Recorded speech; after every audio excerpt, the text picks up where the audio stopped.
No Árvores e Plantas Medicinais de hoje, nós vamos conhecer uma pessoa que entende muito bem dos rios e floresta da Amazônia, o senhor Miguel Rocha, um profundo conhecedor dos nossos segredos e mistérios.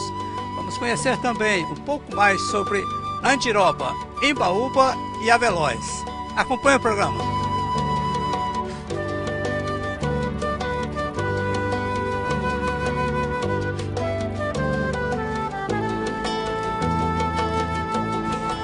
Este é o primeiro programa do Árvores e Plantas em 2013.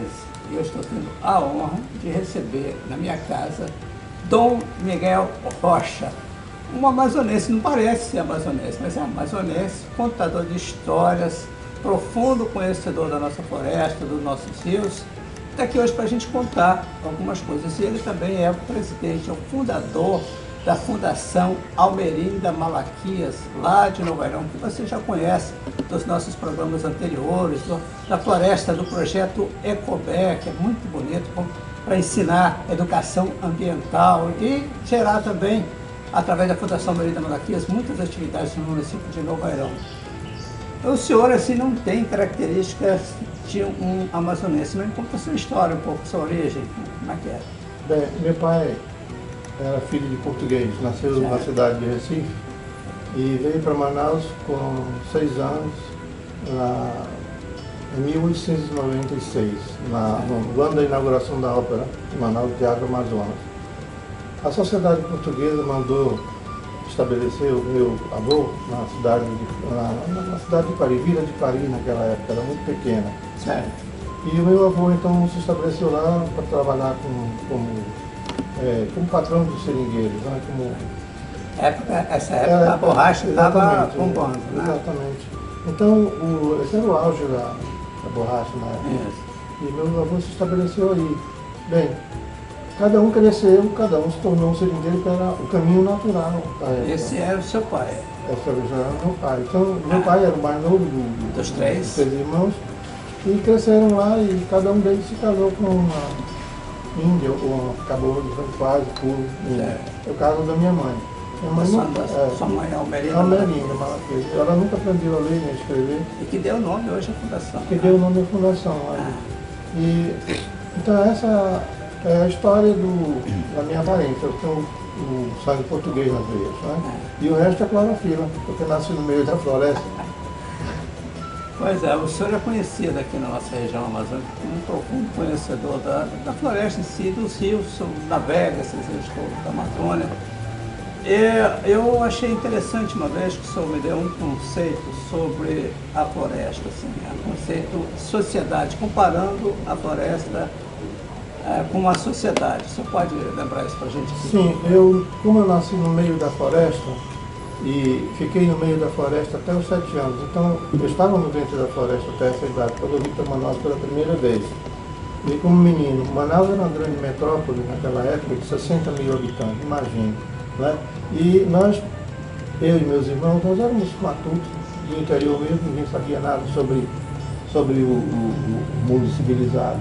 Uma das experiências notáveis para mim foi, como criança, provar o picolé, né? O sorvete. O sorvete é uma coisa absolutamente estranha, porque eu nunca tinha ouvido falar em sorvete. Eu não sabia que existia temperaturas abaixo de 0. Não sabia nada sobre isso, nem sabia que existia gelo. E de repente prova um negócio tão gostoso, mas que eu não sabia. Meu cérebro não sabia se aquilo era, que tipo de calor era aquilo. O cérebro não sabia absolutamente interpretar, não conhecia. Mas bem, então quando eu vim da floresta, eu fiquei sempre vinculado, porque foi lá que eu nasci, foi lá que minha mãe me colocou na canoa que me serviu de berço. Foram as árvores do rio Amazonas que embalaram a canoa para eu dormir, foram os passarinhos, os guarimbas que cantaram para eu cair no sono, foram as árvores que ampararam da luz do sol, fazendo sombra para mim. Enquanto sua mãe lavava a roupa aí, entendeu? Isso explica então a minha aparência de europeu. Mas essa é a estratificação da sociedade. Exato. Bem, com a minha convivência com a floresta, que eu nunca me desvinculei da floresta, é um vínculo natural, eu achei que na minha visão, não sou biólogo, mas eu achei que a floresta tem muitos parâmetros, muita similaridade com as sociedades humanas. É assim que a floresta está organizada da maneira que eu vejo. Por exemplo, a sociedade rica, a sociedade classe alta. São as árvores grandes, que têm uma conta bancária muito grande, que são um número de folhas. Pega mais sol. Pega mais sol, ela se aproveita de tudo que é dádiva que vem do sol e da chuva. Né? Aí depois vem a camada que está embaixo daqueles galhos. Sobre o bosque. Aí seria a camada da classe média. E lá no final, perto do chão, estão os pobres, a sociedade pobre, e também os mendigos, que são aquelas plantinhas que tem 3, 4 folhas, né? E se tirar uma folha dessa daí... Faz muita falta. Uma planta que tem 4 folhas, se eu tirar uma folha dela por alguma razão, porque é bonita, etc., você está descapitalizando 25% do capital que ela tem. Então eu, quando vejo isso, eu já fico com pena. Mas quando eu entro na floresta com meus clientes, que eu trabalho nas expedições desde 1981, eu já preparo. Agora, você vai chamar um bonito. Se você for para Brasília, ou então a Catedral de Brasília, ou Santo, ou se você fosse para Notre Dame, você ia botar uma roupa bonita. Então faz mesmo, vamos entrar no santuário. E aí nós vemos a similaridade, eu explico, mostro essa similaridade que não para por aí. Vai também, por exemplo, na nossa sociedade nós temos os que estão fora da lei, e eu cito aí o Apuí, né? O Ficus Apuí, que ele vai chegando de mansinho, dá um abraço na árvore como se fosse amigo, e depois ele a sufoca e fica no lugar dela, né? É um aproveitador.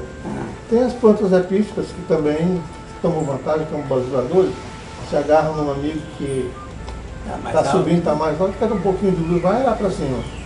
E é assim que a sociedade se comporta e se comporta parecido com a sociedade. E é interessante, né, que todas as plantas, né, todas essas estratificações da sociedade, a gente vê assim, transformando isso para o universo de plantas medicinais, todas elas são importantes, né?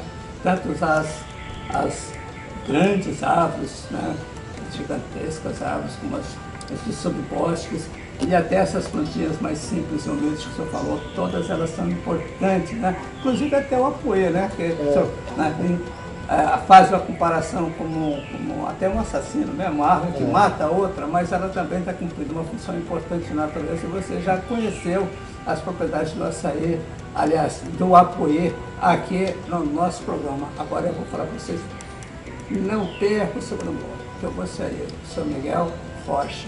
Nós vamos até algumas plantas medicinais para ele contar um pouco da experiência dele, da mãe dele, e contar um pouco do livro que ele está escrevendo sobre a Amazônia. Saia daí que eu volto já.